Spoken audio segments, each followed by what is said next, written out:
Minecraft 1.21 just released and brought with it a ton of new content. We got the Breeze, the Crafter, new copper block variants, new tough block variants, the Wind Charge which propels you high in the air but I can never get more than half a block off the ground with it, and most importantly, we got the Trial Chambers. The Trial Chambers are a new minigame where you can fight a ton of mobs, get keys to vaults, get loot from the vaults, fight stronger mobs and get keys to better vaults that have bigger and better loot. This seems pretty cool, right? A minigame inside of Minecraft. So I booted up my PS5, excited to play the new update, and as I loaded up my realm, my excitement grew. Finally, I spawned in, and there it was!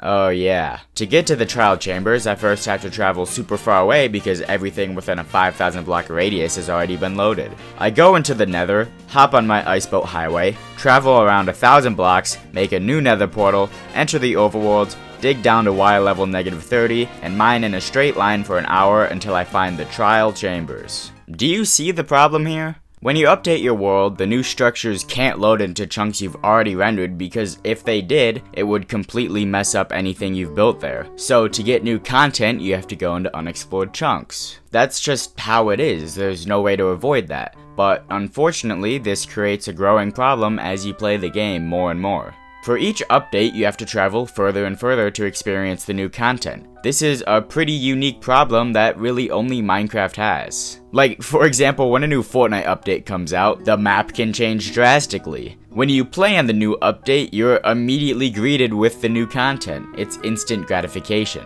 It's not like that for Minecraft. New updates don't change the scenery or surroundings of your base, you have to actively seek out the new content. And as you spend more and more time traveling to farther and farther areas to play with the new content, your hype and expectations are going to grow. If the update doesn't meet these expectations, you're probably gonna feel a little bit disappointed. Like, imagine you travel thousands of blocks just to play with some sand and all you get is a pottery shard. In the case of the Trial Chambers though, I actually think they're a great addition to the game. I like that you have to do some work to get the mace and to get rare items, unlike how to get an elytra you just take it out of an item frame. But the rendering issue is only a small part of why new updates feel boring. It is annoying, but it's not really the end of the world. The underlying reason behind why these updates are feeling boring is what Mojang is actually adding to the game. All of Minecraft's updates can be separated into two categories: content updates and revamp updates. Content updates are exactly what they sound like: new content. Revamp updates are a little bit different. They add new content while also overhauling an existing and usually lackluster part of the game. We've been having revamp updates ever since 1.13, which was 6 years ago. Some of these revamps have been amazing. I thought the 1.13 aquatic update was pretty good, 1.14 improved villagers, 1.16 completely overhauled the nether, and so on. At first, revamp updates felt extremely new and exciting, but now they've sort of lost their charm. This really is because of how the Caves and Cliffs update was handled. You've probably heard this whole spiel before, so I'll go through it really fast. After the massive success of the Nether update, Mojang wasted no time in their announcement of 1.17 Caves and Cliffs. 1.17 was supposed to introduce completely new cave generation, which were massively better with all sorts of different biomes and bosses. We saw a new surface generation with mountains seemingly touching the sky. The height limit and bedrock floor were going to be extended much further. It all seemed too good to be true, and that's because it was. There was no way that Mojang could release all of this in one update, and they realized it too. A bit after 1.17's announcement, Mojang stated that they were splitting the Caves and Cliffs update into two parts because they needed more time to iron out the new terrain generation. The first half was going to be for the cave generation, but not the massive caves, just the biomes, and the second half would be all the new terrain generation. The community was pretty supportive of this until 1.18 came around and until our content was still missing, like the bundles and the deep dark. Mojang spoke up again and said this stuff wasn't going to come out until 1.19, so now the Caves and Cliffs update has been split into 3 parts. It's hard because I want to be on the developer side, especially because most games are releasing in such crappy states because game devs are given 0 time to work on their games, but them splitting this update in 3 parts just left me pretty disappointed.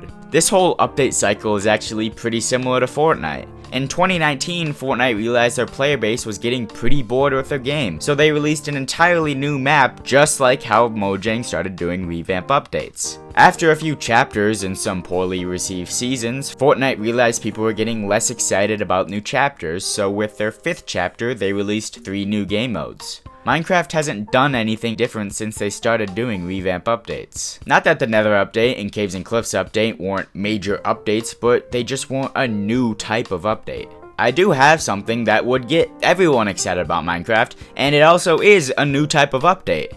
It's a new dimension. This is Minecraft's trump card. For so long, all we've had is the overworld, the nether, and the end. Oh yeah, the end! Before Minecraft adds a new dimension, we need an end update. I mean, seriously, look at this. This is the final stage of the game? It's honestly laughable. I do understand why Mojang hasn't made an end update yet. It has to be something unique, which is pretty hard to do. I mean, what could they add to the end that we haven't already seen? Ender trees, ender grass, ender sheep? Whatever they add, it has to be something that belongs in the final dimension. But let's assume they have overhauled the end and everyone's looking for something new. This is when Minecraft uses their trump card and adds a new dimension. They do have to be careful with adding new dimensions because 3 is already a decent amount. If they add too many, the game will get bloated and new dimensions will become meaningless. Mojang already knows this and that's why they haven't added one yet. The new dimension wouldn't be the Aether. That would be pretty boring and I don't see any value in the Aether other than it being aesthetically pleasing. The new dimension has to be something so massive and so game-changing that it warrants it being its own dimension. You already know what it is, so I'll stop beating around the bush. It's the Skulk Dimension. Think about it, this is the perfect new dimension. The Deep Dark is already the scariest and most dangerous place in Minecraft. Unless if you have full enchanted netherite armor, the warden can and will one-shot you. The stakes are insanely high. A Skulk Dimension would be a terrifying experience, and it's perfect for Minecraft because the game just isn't hard anymore. Each update makes the game easier and easier to the point where I'm literally never worried about dying. A Skulk Dimension would fix that problem. I could only imagine how scary it would be to travel in the Skulk Dimension with dozens of wardens all around you that are all capable of killing you in one shot. The new dimension would have to have some reason to exist though. There has to be some item or quirk that warrants it being added other than it just being challenging. Mojang themselves have already hinted towards the 4th dimension with the massive portal in the ancient cities of the Deep Dark. It would fill in so many missing gaps in the game. But first, Mojang needs to revamp the end. That's the bigger priority, especially when the end looks like this. Something I want to rant about for a second is how people say that Minecraft takes way too long to release these relatively small updates. You've probably seen creators make videos like, I coded an entire Minecraft update in 7 days, where they have this giant temple or new dimension or something, and the entire comment section is like, this guy is better than all the developers at Mojang combined. No! You don't want a ton of updates to be thrown into Minecraft, they need to complement the game. Each update has to fit into Minecraft's identity, which isn't something that's set in stone, and developers have the very difficult job of deciding how to make a new update still feel like Minecraft, which I feel like they've done a really good job at. But something they haven't done a good job at is making these updates complement each other. Take for example the introduction of copper.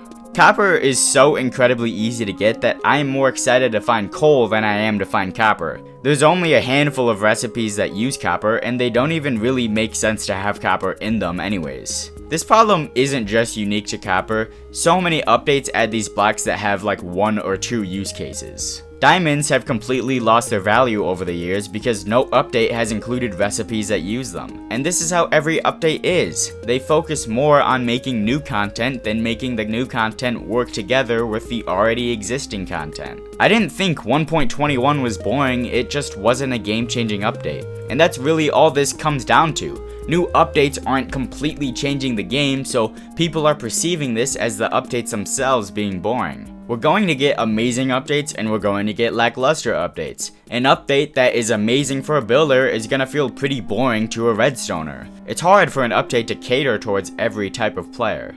Anyways, that's it. Thanks for watching this mess of a video. Subscribe, like, comment, bye.